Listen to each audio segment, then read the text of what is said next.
From exile in a cave to the most powerful man in China, this is the rise of Xi Jinping. Don't forget to like, share, and subscribe to Zimo Voice. The vast hall in Beijing filled with anticipation, the sound of shoes echoing across the polished floor, the flash of cameras, and the murmurs of international journalists waiting in silence. Every 5 years, the Chinese Communist Party unveils its most powerful men, an elite circle of leadership, carefully chosen, carefully presented. The ritual is called a National Congress, an event so choreographed that even the order in which men appear on stage is symbolic. The first man to step out is not just a politician, but the very embodiment of China's future direction. In October 2022, the world watched as Xi Jinping walked out first, his face steady, his pace deliberate. For the third consecutive time, Xi stood as China's unchallenged leader. Unlike his predecessors, he had abolished the 2-term presidential limit, a move that signaled one reality: he may never step aside. Observers across the globe whispered the same comparison. The last man to wield such absolute control over China was Mao Zedong, the revolutionary founder whose rule scarred generations. For decades, Mao was a towering figure, a man whose cult of personality shaped every aspect of life, from ideology to culture, from the countryside to the very households of millions. Mao's rule left famine, persecution, and chaos in its wake. And yet, Xi Jinping, decades later, has been called Mao's shadow, Mao's heir and ambition. But their connection was not only in politics. History had bound them together in a far more personal way. For when Xi was just a boy, Mao Zedong destroyed his life. The story begins in the chaos of civil war. China in the early 20th century was fractured, torn between the ruling nationalists and a rising tide of communists led by revolutionaries like Mao. The Red Army, Mao's force, fought bitterly against the nationalist government. By 1934, defeat loomed. Surrounded, starving, and cornered, the Red Army faced annihilation. In desperation, they launched a breakout, beginning the legendary Long March, a grueling year-long retreat across mountains, swamps, and rivers. Of the 130,000 who began, fewer than 8,000 would survive. It was in this crucible of suffering that Mao rose. His guerrilla strategies, once dismissed, now proved essential. Step by step, mile by mile, Mao transformed himself from a marginal figure into the unquestioned leader of the Communist Party. The march became myth, a foundation for Mao's authority, and for decades it was taught as a story of sacrifice, glory, and destiny. But among those who played a role in the Long March was another man, Xi Jinping, a fellow revolutionary and father of Xi Jinping. Xi Jinping stood beside Mao as they carved a new base in the north. Loyalty and comradeship during those years earned him prestige. For his son, Xi Jinping, this legacy would mark him forever. Mao emerged not only as the victor of the march, but soon as the supreme leader of the People's Republic of China. With victory over the nationalists in 1949, he declared the birth of a new nation. From then onward, Mao's thought, his ideology, his vision became law. His ideas could not be challenged. His policies were absolute, and yet those very policies would sow disaster. Mao's great leap forward sought to transform China into an industrial giant. Instead, it brought one of the deadliest famines in human history. Tens of millions starved, fields lay barren, and villages emptied. Still, criticism was forbidden. Then came the Cultural Revolution, Mao's violent attempt to reassert his power. The Red Guards, a youth militia loyal to Mao, unleashed chaos across the country. Teachers, intellectuals, even party veterans were humiliated, imprisoned, or killed. In those years, no one was safe, not even those who had once marched alongside Mao.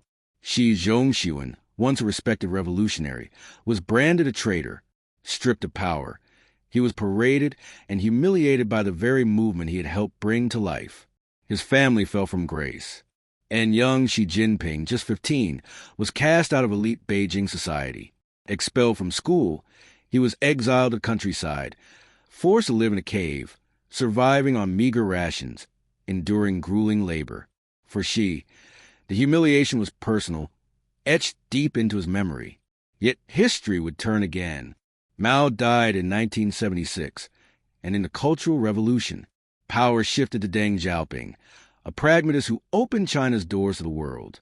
Deng promised never again would one man dominate the nation as Mao had. Collective leadership, power sharing, and term limits became the safeguards against dictatorship. Under Deng's reforms, China's economy began to rise, poverty fell, and global ties grew stronger. But while the party swore to avoid another Mao, Xi Jinping had already begun a quiet journey of his own. After years in exile, he returned to Beijing, not as an enemy of the party, but as a devoted member. He studied communist philosophy, he pledged loyalty, and he made one thing clear. If power was everything in China, then he would claim it. But Xi did not rise in the capital, where rivals fought fiercely for influence. Instead, he chose the provinces, remote, poor, overlooked regions. From Hebei to Fujian, from Zhejiang to Shanghai, Xi built his reputation as a hard-working, loyal cadre. He stayed low, avoided the spotlight, and cultivated allies.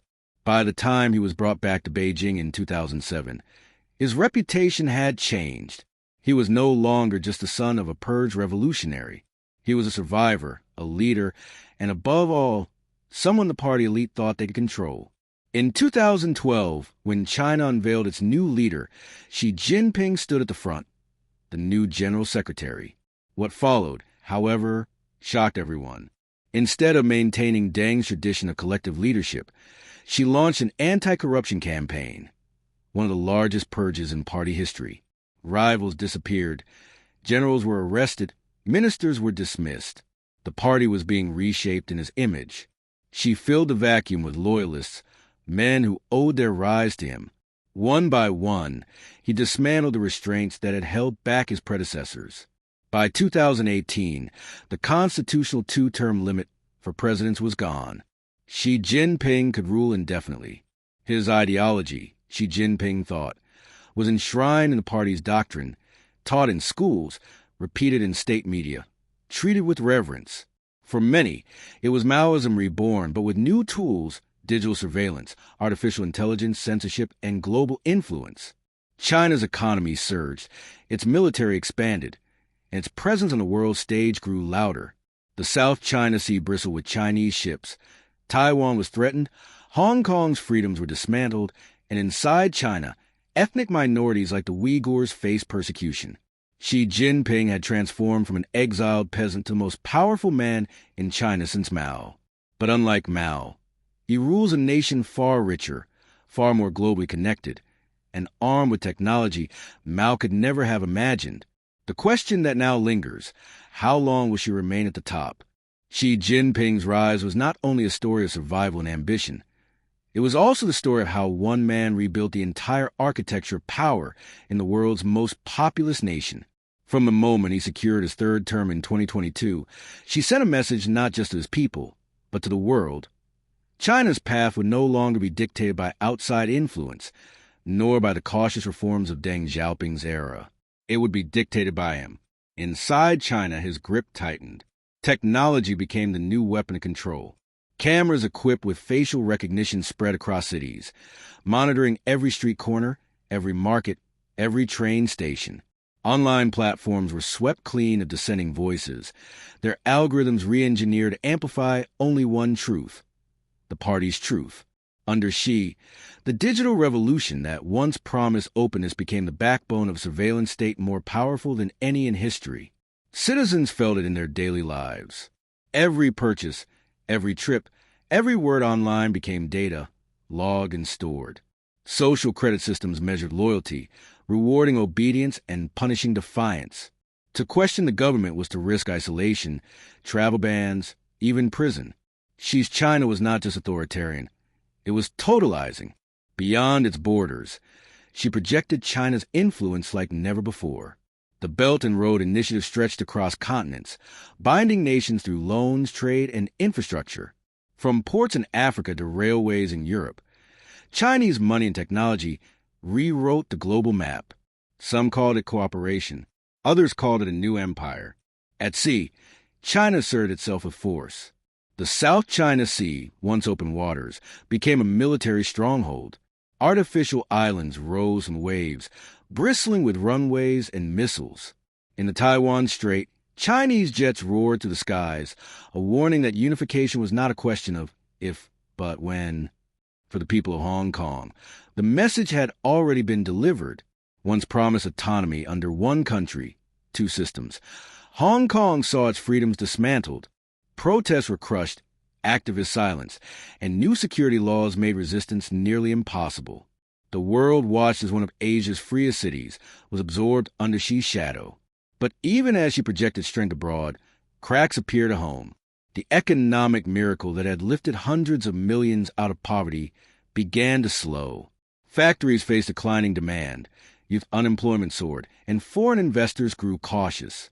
The real estate sector, once a symbol of prosperity, collapsed under debt. Entire apartment blocks stood unfinished, ghost cities rising from the dust. Then came the pandemic. COVID-19 struck China first, and Xi's government responded with uncompromising lockdowns. Entire cities sealed their doors, millions confined to their homes for months. Drones flew overhead, blaring orders.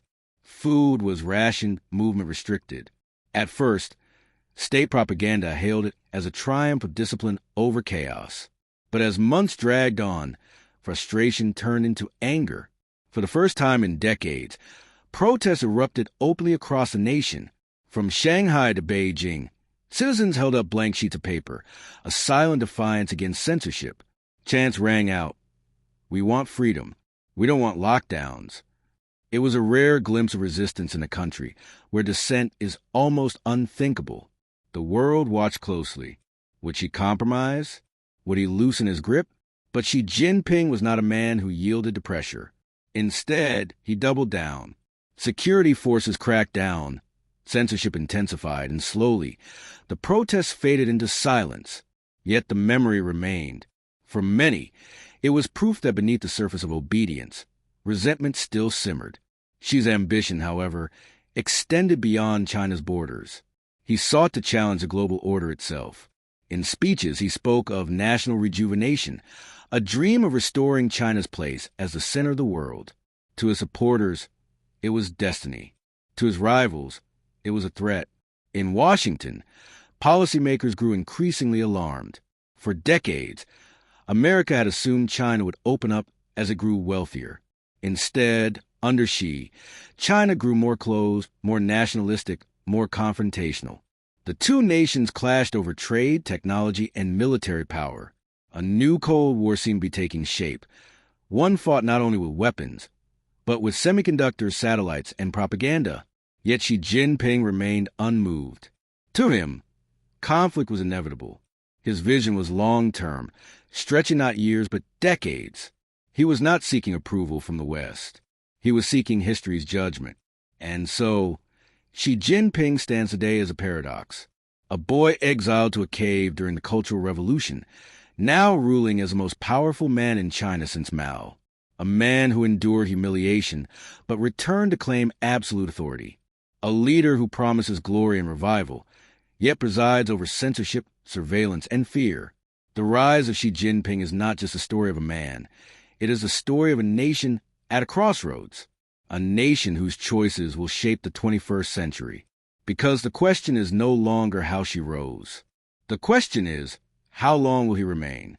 And what world will emerge when his vision is finally realized? Xi Jinping thought. 3 simple words that conceal an entire universe of ideology, ambition, and control. For decades after Mao, Chinese leaders avoided placing their names directly into the party's doctrine. Deng Xiaoping may have transformed China's economy, but his reforms were labeled Deng Xiaoping theory. Jiang Zemin introduced his 3 represents. Hu Jintao had his scientific outlook on development. None of these men dared elevate their vision to the level of Mao Zedong thought, but Xi Jinping changed that. In 2017, at the 19th Party Congress, the Chinese Communist Party declared a new doctrine. Xi Jinping thought on socialism with Chinese characteristics for a new era. It was a long name, yet its meaning was simple. Xi was no longer just a leader. He was a philosopher, a visionary, a man whose ideas would guide China for generations. Xi Jinping thought was written into the party constitution. Later, it was added to the national constitution. Schools were ordered to teach it. from elementary classrooms to university lecture halls. State media invoked it daily, praising Xi as the core, the guide, the protector of the nation. In bookstores, Xi's books dominated shelves, with glossy covers showing his calm, smiling face. His image appeared in posters, banners, and even smartphone apps that quizzed citizens on their loyalty. This was not just governance. It was a revival personality cult. The echoes of Mao were unmistakable. But ideology alone was not enough. Xi understood that to rule China indefinitely, he needed absolute loyalty from the one institution that could decide his fate, the People's Liberation Army. From the very beginning of his rule, Xi moved aggressively to secure control of the military. Corruption had seeped deep into its ranks, with generals amassing wealth and privilege while the ordinary soldier suffered. Xi's anti-corruption campaign struck the PLA hardest. Dozens of top commanders were removed, many disgraced, some imprisoned. In their place, Xi installed men known for one quality above all others: personal loyalty to him. At the same time, she poured resources into modernizing the army. The PLA, once a bloated ground force designed for civil war, became a high-tech machine, building aircraft carriers, hypersonic missiles, cyber warfare units, and space capabilities. Under Xi, the message was clear. The party command the gun, and Xi command the party. With the military firmly under his hand, Xi could look outward, and what he saw was a world he intended to reshape. To the east lay Taiwan, the island that had eluded communist control since 1949. For Xi, Taiwan was not merely a territory. It was a symbol of China's unfinished revolution, a wound that had to be closed. In speeches, he declared unification inevitable, by peace if possible, by force if necessary. Chinese jets crossed into Taiwan's air defense zones with growing frequency. Warships circled the island, rehearsing blockades. For Xi, Taiwan was not a distant dream. It was a mission. To the west lay the Belt and Road Initiative, Xi's signature project of global influence. Stretching from Asia to Africa, from the Middle East to Europe, it was more than just trade. It was an empire of infrastructure: ports, highways, railways, and digital networks, all underpinned by Chinese financing. Nations in need of investment welcomed it, but many found themselves sinking into debt, their sovereignty compromised. For Xi, this was not charity. It was strategy. To the north, Russia offered partnership. Vladimir Putin and Xi Jinping embraced each other as brothers in defiance of the West. Their visions aligned: authoritarian stability against liberal democracy, national strength over individual rights. Together, they challenged the dominance of the United States and Europe. Yet beneath the surface, distrust lingered. Russia wary of China's economic might, China cautious of Russia's unpredictability. And to the south and west, across the Pacific, stood the United States, the old superpower, once confident that China's rise would mean cooperation, now faced an uncomfortable truth. Xi Jinping had no interest in becoming a junior partner in an American-led order. He wanted to build a new order altogether. The rivalry deepened. Trade wars erupted. Technology bans cut China off from advanced microchips. Military tensions flared in the South China Sea. Both sides spoke of avoiding conflict, yet both prepared for it. She spoke often of the great rejuvenation of the Chinese nation, a vision where China would stand tall, no longer humiliated, no longer dictated by foreign powers. To his supporters, this was destiny. To his critics, it was the path to confrontation. But what makes Xi Jinping's rule so striking is not only his global ambitions, but the way he reshaped daily life inside China. The propaganda machine reawakened with vigor. Television dramas glorified the party's history, depicting Xi's policies as a continuation of China's eternal rise.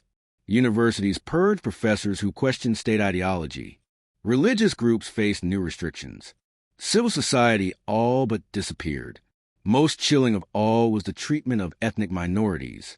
In Xinjiang, home to the Uyghur population, a vast system of internment camps appeared. Officially called re-education centers, they were prisons in all but name. Survivors spoke of forced labor, indoctrination, and abuse. The government denied it, insisting it was fighting terrorism and extremism. But satellite images, leaked documents, and testimonies painted a darker reality. Under Xi, unity meant uniformity.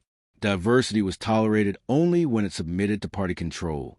Still, Xi's popularity remained strong among many Chinese citizens. For the rural farmer whose life had been transformed by new roads and rising incomes, Xi represented stability. For the young nationalists online, he embodied pride in China's strength. For the older generation who remembered the chaos of Mao and the poverty of the past, Xi was a guarantee of order. And yet, beneath the surface, questions remained. Could China's economy sustain its growth under tighter control? Could its people accept endless surveillance? Could its rivals be contained without war? Xi Jinping had answered none of these questions directly. Instead, he pressed forward, confident in his destiny, certain of his role in history. For Xi, leadership was not temporary. It was eternal, his name already etched into China's constitution, his vision already woven into the fabric of the party. Where Mao sought revolution, Xi sought permanence. Where Deng sought reform, Xi sought control. Where his predecessors stepped aside, Xi remained. The rise of Xi Jinping is a story still being written, and the final chapters will decide not just the fate of China, but the future of the world. Hong Kong. For decades, it was a city where two systems coexisted. Chinese sovereignty paired with freedoms inherited from British rule. It was a place of protest, of free speech, of open press. But for Xi Jinping, Hong Kong's very existence was a contradiction. It was a reminder that China was not yet fully unified, that there was still a corner of his territory where dissent could thrive. In 2019, the contradiction exploded. Millions poured into the streets, demanding protection of their autonomy, waving banners that read, "Liberate Hong Kong, revolution of our times." For the world, it was an inspiring display of defiance. For Xi, it was intolerable chaos. The crackdown came swiftly. Police flooded the streets with tear gas and batons. Activists were arrested, newspapers shut down, politicians disqualified. In 2020, Beijing imposed a national security law, an iron net over the city. Overnight, dissent became criminal. The protests disappeared, the voices silenced. She had succeeded. Hong Kong was no longer a symbol of freedom. It was a warning. To Taiwan, to dissidents, to the world. The message was clear. China would not bend, not under his rule. But even as he tightened his grip on Hong Kong, she faced another challenge. A challenge that did not come from politics or protests, but from a virus, COVID-19. The pandemic that swept across the globe in 2020 became not just a test of public health, but of political systems. In the early days, China enforced harsh lockdowns, cities sealed, entire neighborhoods barricaded. The strategy became known as Zero COVID. To many Chinese citizens, it was proof of the state's power to protect. While Western nations struggled with mass infections, China boasted of its success. Yet as months turned into years, the cost mounted. Cities of millions confined to their homes. Factories shut down. Businesses crushed. Students unable to attend schools. The surveillance state deepened, with health apps tracking citizens' movements, sometimes barring them from travel or work.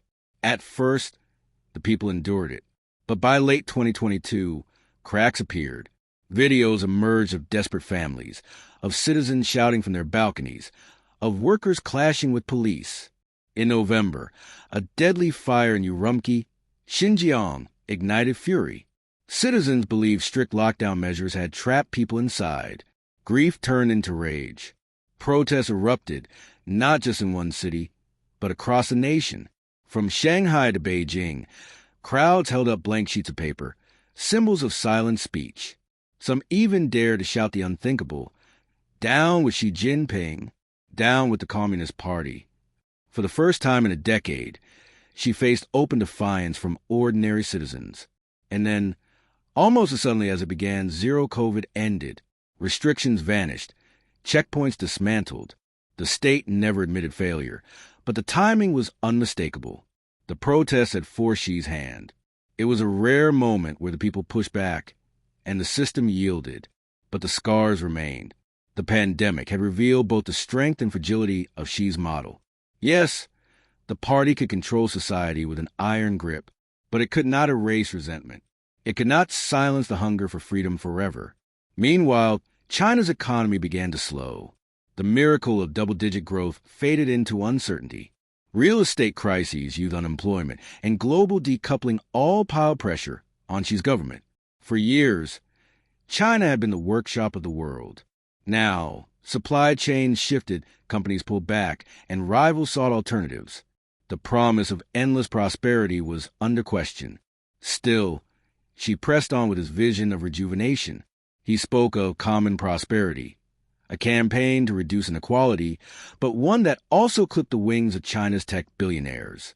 Jack Ma, once the poster child of Chinese entrepreneurship, disappeared from public view after criticizing regulators. His fate became a warning. No one, no matter how rich, could challenge the party's authority. And yet, even as challenges mounted at home, Xi's gaze remained global.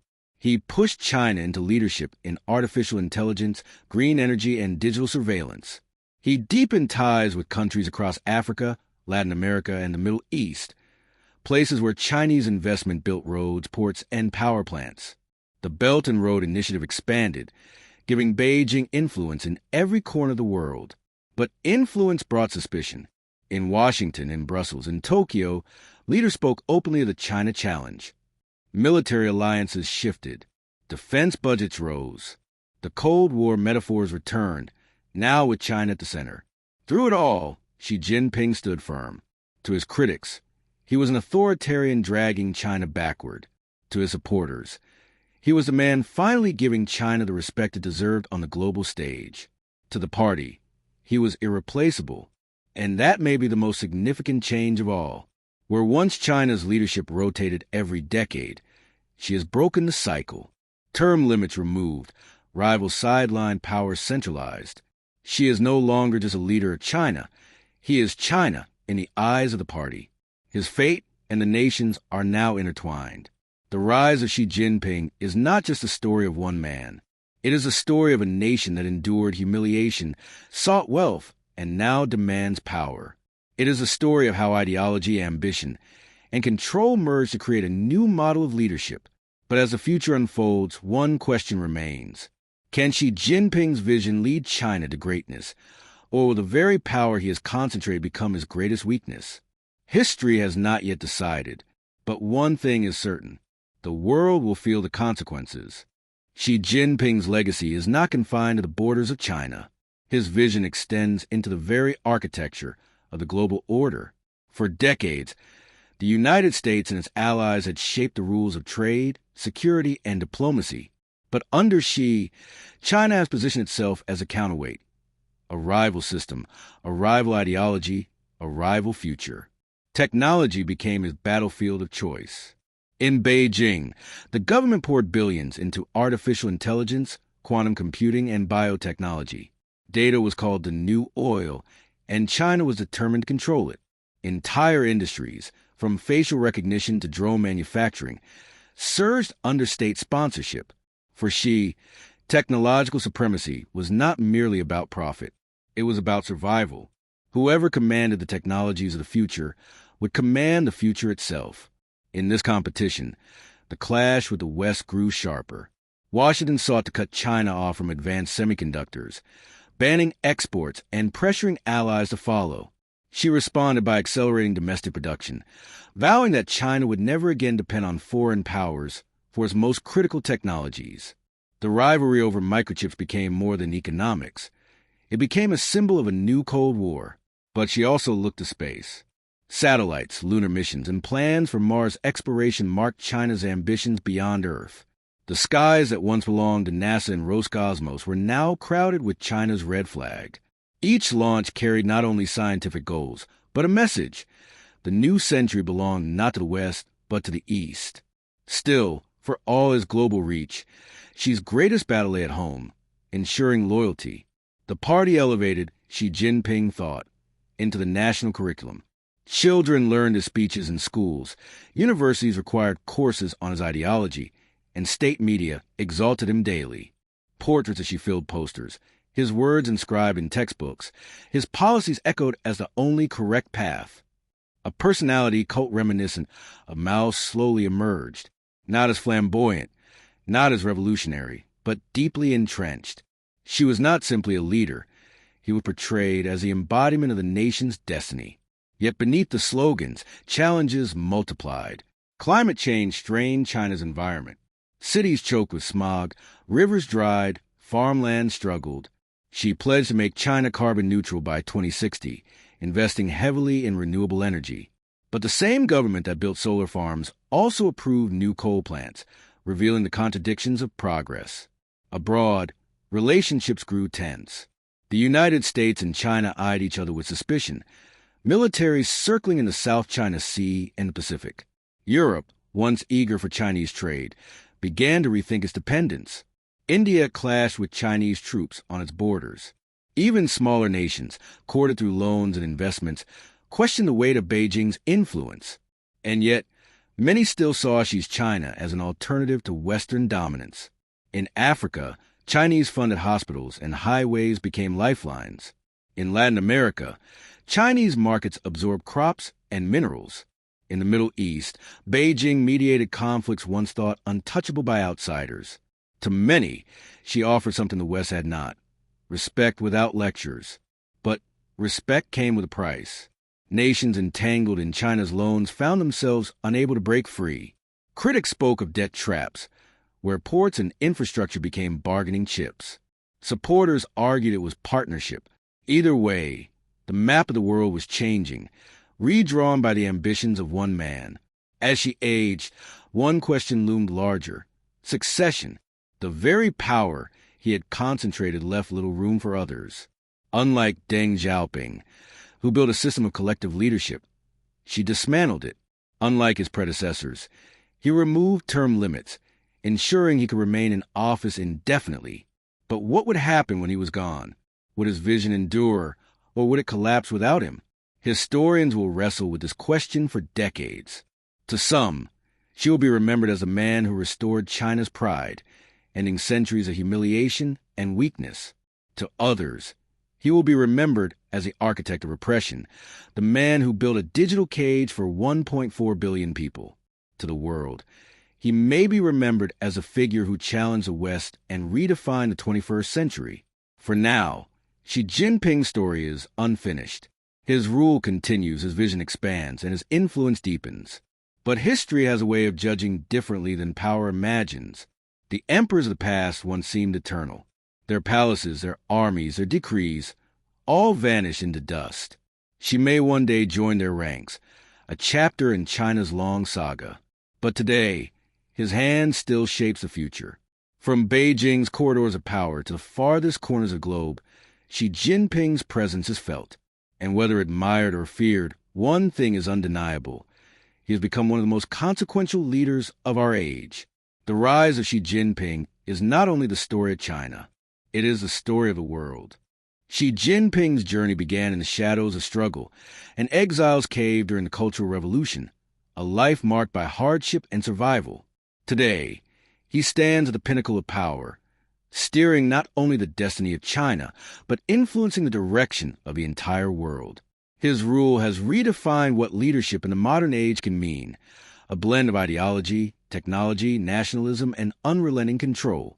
Under Xi, China has risen to challenge the global order, to demand recognition, and to carve out a vision of the future where it sits not at the margins, but at the very center. Yet with power comes peril. The more he consolidates, the more the stakes rise. The more he suppresses dissent, the more it simmers beneath the surface. The more he pushes outward, the more resistance he encounters abroad. His reign is both a triumph and a gamble, one whose outcome will echo far beyond his lifetime. In the end, Xi Jinping's story is more than a biography. It is the story of a nation reclaiming its pride, but also the story of a world reckoning with a new era of rivalry, ambition, and uncertainty. For some, he will be remembered as a visionary, for others as a tyrant. For all, he will be remembered as the man who reshaped the 21st century. And so the question remains, not just for China, but for all of us.